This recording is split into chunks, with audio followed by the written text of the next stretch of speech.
For millennia, moral accountability has relied on a simple premise. Humans make decisions based on internal reasoning and motivation. If someone makes a choice, we can ask them why. But today, organizations are inviting a radically different kind of decision maker into the boardroom. We are handing immense power to artificial intelligence, a system that possesses absolutely no intrinsic moral compass or lived experience. We are relying on what computer scientists call a black box. This diagram illustrates the problem. Data goes in one side, passes through an opaque, highly complex central cluster of artificial neurons, and an answer comes out. When the system makes an error, it cannot explain its logic or justify its actions in terms a human can understand.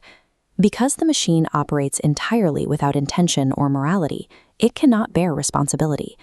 The ethical burden for every automated action falls entirely on the human leaders who choose to deploy it. When you adopt an AI platform, you are essentially onboarding millions of virtual employees that process data at a massive scale. But without inherent values, these systems require strict external guardrails.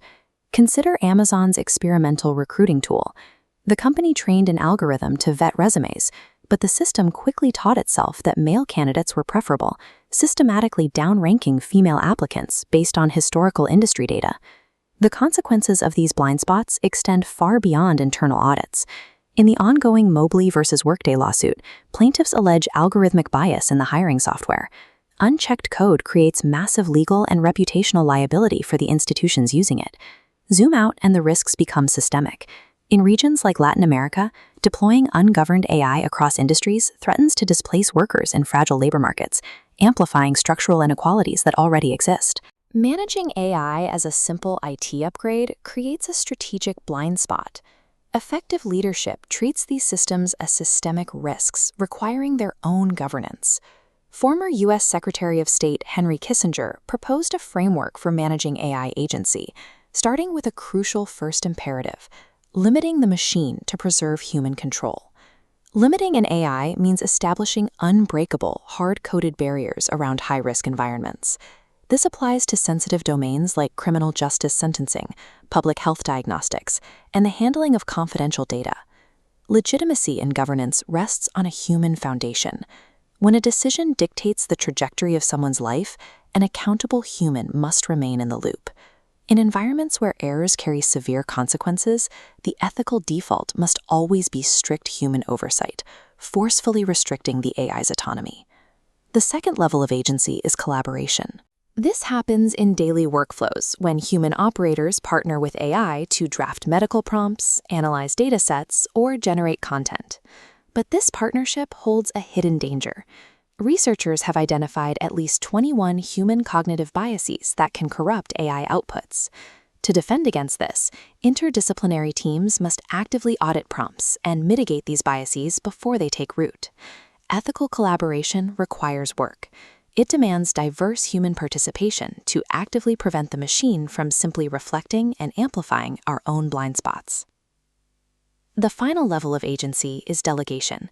This is when we hand over fully autonomous control to AI in areas like complex supply chain logistics, high-speed finance, and administrative routing. The strict prerequisite for delegation is that the AI system must provide absolute transparency.